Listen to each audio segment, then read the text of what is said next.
नमस्कार, स्वागत बा आप सभी दर्शक लोगन के। त खबर बा भोजपुरी हिट मशीन खेसारी लाल यादव और उनका साथ अभिनेत्री आम्रपाली दुबे जी के बारे में। जी हाँ, आप सबके जान के बहुत ज़्यादा खुशी हुई कि दोनों आदमी पहली बार भोजपुरी इंडस्ट्री में एक साथ एगो फुल मूवी में काम कैले बड़े, जो ना फिल्म के नाम बा आशिकी।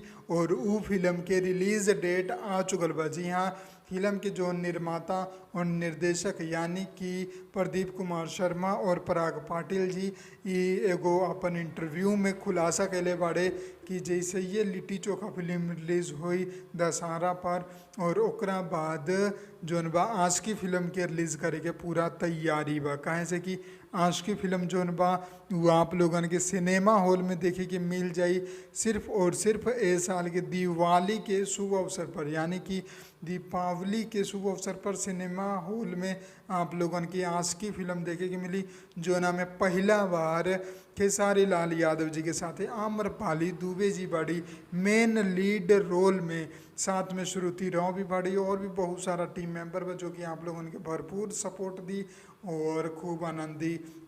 तक खुशखबरी इहो बा कि दशहरा के बाद शायद ई फिल्म के ट्रेलर भी रिलीज़ हो जाए, और जैसे ही फिल्म के ट्रेलर के रिलीज डेट आओ था वो आप लोगन की हम जरूर बताएं। अलग से स्पेशल खबर बना के सबसे पहले कोशिश करम बतावे के।